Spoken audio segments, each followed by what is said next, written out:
अब ये समझना चाहते हैं हम लोग साहिल भाई, नोएडा हम समझ गए बना क्यों, गुड़गांव और नोएडा के रेस में गुड़गांव क्यों आगे गया और नोएडा क्यों पीछे रह गया।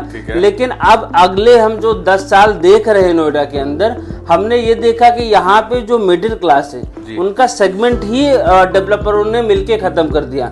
यानी जितने भी लॉन्चेस आ रहे हैं आज के टाइम में पर्टिकुलर एक्सप्रेसवे पे, वो 3 BHK या अल्ट्रा लग्जरी लेके आ रहे हैं। तो ऐसा क्यों हुआ?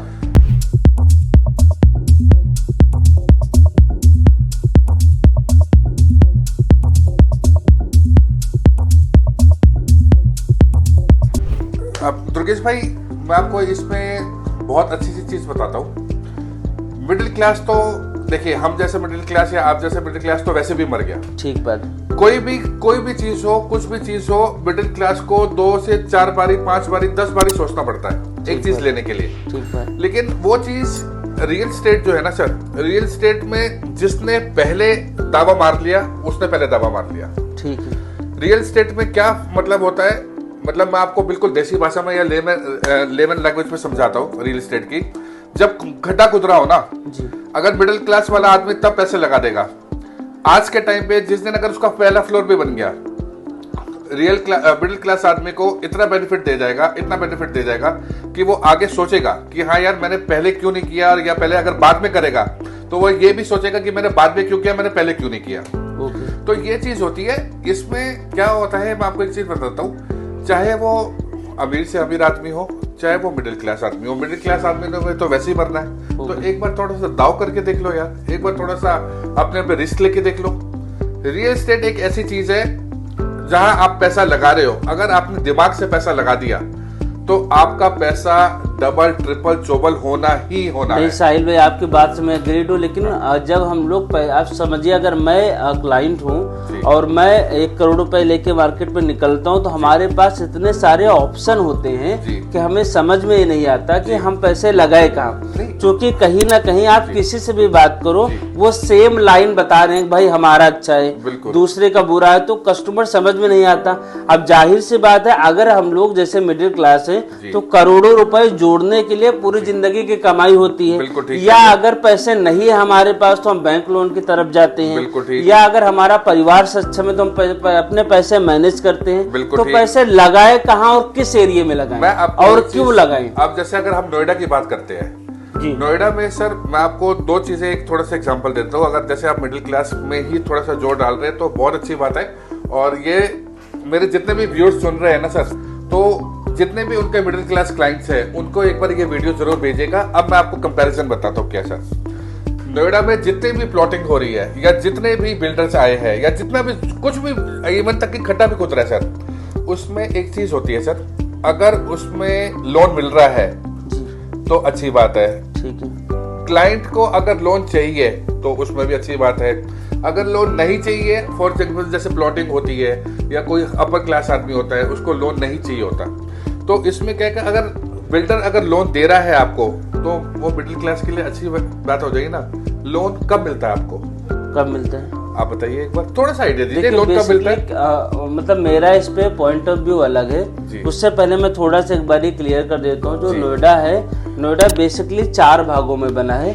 नोएडा एक्सप्रेसवे जो कि शुरू होता है महामाया से, आता है परी चौक तक, 23.5 किलोमीटर के बेल्ट में इकलौता हॉट स्पॉट इन्वेस्टमेंट होते हैं। कोई भी पैसा समय के साथ यहाँ पे डबल ट्रिपल होते देखा गया है। मैं आगे कवर कर लूंगा। इसके बाद आपका स्टार्ट होता है नोएडा एक्सटेंशन, जो हम नोएडा, ग्रेटर नोएडा वेस्ट के नाम से भी जानते हैं। सेंट्रल नोएडा आता है और ग्रेटर नोएडा आता है। अब बात आती है चारों, जो एक ही शहर के अंदर 4 भाग हैं, और चारों जो भाग हैं वो अपने आप में एक मजबूती रखते हैं। जहां पे ये नहीं कह सकते कि ग्रेटर नोएडा बेकार है या नोएडा एक्सटेंशन बेकार, वहां पे लोगों ने पैसे कमाए, लेकिन उनको जो सरकार ने बनाया और आज इन्वेस्टर कहाँ पैसे लगाए इन चारों एरियो में, ये हम समझना चाहते हैं आपसे। भाई नोएडा के अंदर तो देखिए, नोएडा क्या, मैं आपको बता रहा हूँ, दिल्ली एनसीआर या इंडिया, आप कहीं भी पैसा लगा दो, आपका वो पैसा बर्बाद होगा ही नहीं होगा, अनटिल एंड अनलेस उसका आपने अच्छी तरह होमवर्क किया है। तो आज के टाइम पे मैं आपको एक चीज बता दूं, आज से 5 साल पहले, 6 साल पहले जेवर में इतना बूम चढ़ा था एयरपोर्ट का, इतना बूम चढ़ा था एयरपोर्ट का, सिर्फ वो एयरपोर्ट के नाम से ही लोगों ने अपने वहां पे इतनी प्रॉपर्टीज का वो कर दिया था, जितने भी बिल्डर थे वो सब जेवर की तरफ भाग गए। सब ने अनऑथराइज प्लॉट बनाए, सब ने सब कुछ किया। क्या हुआ? बुलडोजर चले, सब कुछ हुआ। बिल्कुल। तो सर क्लाइंट के ऊपर डिपेंड करता है, बेशक वो मिडिल क्लास आदमी हो, बेशक वो रईस आदमी हो, उसको ये देखना पड़ेगा जितना मर्जी वो होमवर्क करेगा, क्योंकि वो खुद का पैसा लगा रहा है। ठीक बात। अगर वो किसी का भी पैसा लगाए या अपना पैसा लगाए, हार्ड अर्न मनी है सर। बिल्कुल सर। मिडिल क्लास आदमी के लिए 1 करोड़ रुपया बहुत बड़ी चीज होती है। अगर वो 1 करोड़ रुपया लगा रहा है तो उसको अपना, मैं फिर से रिपीट कर रहा हूँ, होमवर्क करना पड़ेगा। होमवर्क में क्या क्या आता है होमवर्क में पॉइंट में? जैसे कि जिस बिल्डर के थ्रू जा रहा है, फॉर एग्जाम्पल मैं आपको एग्जाम्पल देके देता हूँ। अगर मैं मिडिल क्लास आदमी हूँ, अगर मैं ये देखूं कि मेरे को कहाँ पैसा लगाना है, तो मैं अपना पैसा लगाऊंगा। आपने सेक्टर 98 नोएडा के अंदर सुना होगा। जी बिल्कुल। महामाया एक्सप्रेस उसमें बिल्कुल वहीं पे है अपना स्काई मार्क की बिल्डिंग है सर, जिसमें पेटीएम का ऑफिस आता है, हेड ऑफिस। उसी प्रोजेक्ट के बिल्कुल साथ में ही हमारा है सिक्का का प्रोजेक्ट। ठीक है जी। तो अगर मैं अपना करूं तो सिक्का के अंदर देखिए मैं क्यों उतना वो हूं, क्योंकि उसमें लोन अवेलेबल है। लोन किस लिए अवेलेबल होता है? ताकि आपका जो भी मिडिल क्लास आदमी है या जो भी आदमी है, उसको आगे की पेमेंट के लिए सुविधा मिल जाती है। बिल्डर और बैंकर के बीच में जो बात होती है, अगर बिल्डर के डॉक्यूमेंट्स सही होंगे तभी लोन मिलता है, अदरवाइज बैंक क्यों लोन देगा या बैंक बिल्डर के साथ टाइप क्यों करेगा? सबसे पहली बात जो आपने चीज पूछी कि क्या क्या चीजें आती है, सबसे पहले तो लोन। ठीक है सर। दूसरी चीज डॉक्यूमेंट्स। अगर लोन मिल रहा है तो मिडिल क्लास आदमी का जो भी डॉक्यूमेंट्स होगा वो सारा का सारा सिक्योर होगा। ठीक है जी।